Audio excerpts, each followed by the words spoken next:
ایک عرصے سے سوچتا رہا، اس بارے میں دریافت کرتا رہا، کئی کتابوں کو پڑھا، کئی لوگوں سے ملا اور حالات و واقعات کا مشاہدہ کرتا رہا کہ سانپ کیا ہے، اس کی فطرت اتنی خطرناک کیوں ہے، یہ اپنے چاہنے والے اور اپنے پالنے والے کو بھی ڈنک مارنے سے باز نہیں آتا۔ اس بارے میں کئی داستانیں، کئی کہانیاں لکھی گئیں، مگر ہر جگہ تشنگی رہی اور میں سانپ کی حقیقت اور اس کی حشر سامانیوں کو نہ پا سکا۔ پھر میں نے اپنی سوچوں، اپنے ذہن کے کونوں میں ایک ناگن دیکھی اور یہ ناگن میرے وجود میں پلتی رہی، میرے ذہن کے دریچوں میں پروان چڑھتی رہی۔ اب سننے والے اس خوبصورت ناگن کو دیکھیں کہ جس نے انسان کا روپ دھارا اور انسانوں کے خون سے پروان چڑھی، انہی انسانوں پر حکمران رہی۔ اسے انسان نے کتنا پیار دیا، کتنا آرام دیا، مگر اس نے انسان اور انسانیت سے وفا نہ کی، اس لیے کہ اس نے انسان کے وجود سے جنم نہیں لیا، اس میں مٹی کی خوشبو اور تاثیر نہ تھی، اس لیے وہ انسان بن کر بھی انسان نہ بن سکی۔ اس پراسرار ناول میں کچھ انسانی کردار بھی آپ کو ملیں گے جن کی فطرت بھی سانپوں جیسی تھی، اور کچھ ایسے بھی ہیں جو رب کائنات کی قائم کی گئی حدود کو نہیں پھیلانتے، اور یوں کامیابی ان کے قدم چومتی چلی جاتی ہے۔ نیکی اور بدی کی جنگ ازل سے شروع ہے اور ابد تک قائم رہے گی۔ آخر حق کو فتح حاصل ہوتی ہے اور باطل شکست خوردہ ہو کر بھاگ اٹھتا ہے، اور پھر نئے ساز و سامان اور مختلف روپ دھار کر سچائی اور حق کو مٹانے آتا ہے۔ ناگن نے بھی سچائی اور حقیقت سے شکست کھائی اور اپنے ازلی انجام کی طرف گامزن ہوئی۔ زخمی زخمی ناگن کا جسم گناہوں کی آگ میں جھلسنے لگا، مگر ابھی اس کا سر کچلا نہیں گیا۔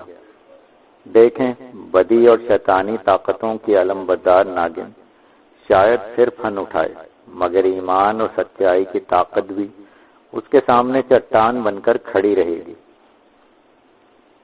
مجھے آپ کے خیالات اور نظریات کا انتظار رہے گا کہ میں اپنی اس کوشش میں کہاں تک کامیاب ہوا۔ آپ کے کامنٹس کا انتظار رہے گا۔ اگر آپ نے اس کہانی کو شروع سے نہیں سنا تو ڈسکرپشن میں آپ کو اس کا لنک مل جائے گا۔ آئیے چلتے ہیں کہانی کے اگلے حصے کی طرف۔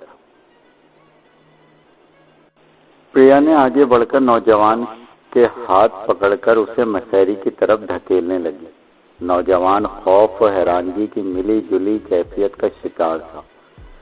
اس نے اپنی آنکھوں کے سامنے کل زندان خانے میں پریا کو اپنے ہاتھوں بیمار قیدیوں پر چھریاں چلاتے دیکھا تھا کہ وہ کام کے قابل نہ تھے۔